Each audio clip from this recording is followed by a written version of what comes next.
సర్కారు దవాఖాన్లలో పనిచేయండి, ఏడాదిలో నెల రోజులు కేటాయించండి. కార్పొరేట్ హాస్పిటల్ల డాక్టర్లకు రేవంత్ రెడ్డి పిలుపు. ఏ దవాఖానాలో ఏ నెలలో పనిచేస్తారో మీరే చెప్పండి. విద్యా వైద్యానికి ప్రభుత్వం ఫస్ట్ ప్రియారిటీ అట. ఏడా ఫస్ట్ ప్రియారిటీ? 7% ఎడ్యుకేషన్ మీద, 4% హెల్త్ మీద మీరు కేటాయించిన బడ్జెట్. మరి ప్రయారిటీ అని ఎట్లా చెప్తున్నారు? పేదల వైద్యానికి ఏడాదిన్నరలో సీఎంఆర్ఎఫ్ నుంచి 1400 కోట్లు ఖర్చు చేసినాం. ఆరోగ్యశ్రీ పరిమితిని 10 లక్షలకు పెంచినాం కదా. ఈ 1400 కోట్లు ఎవరి అకౌంట్లకు పోయినాయి? మీరు ఓపెన్ చేసిన ఏజీ హాస్పిటల్ లాంటి వాటికి ఈ 1400 కోట్లు పోయినాయి.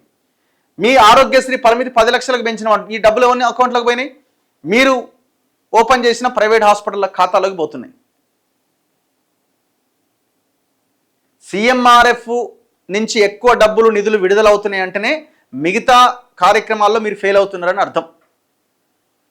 ప్రభుత్వ వైద్య వ్యవస్థ అంత దారుణంగా ఉంది కాబట్టి సీఎంఆర్ఎఫ్ దగ్గరికి వస్తున్నారు. ఇప్పుడు ఈ సీఎంఆర్ఎఫ్ దగ్గరికి ఎంతమంది వస్తారు? మీరు వాళ్ళకి ఇస్తున్నది ఎంత? 20%, 30% ఇస్తున్నారు వాళ్ళకి.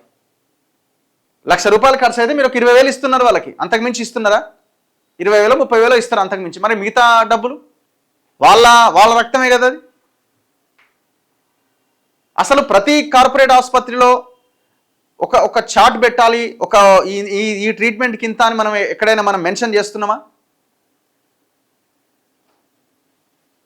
కార్పొరేట్ స్థాయిలో సర్కారు వైద్యం అట. ఇందుకోసం కమిటీ వేసిందట. కమిటీ ఎప్పుడు?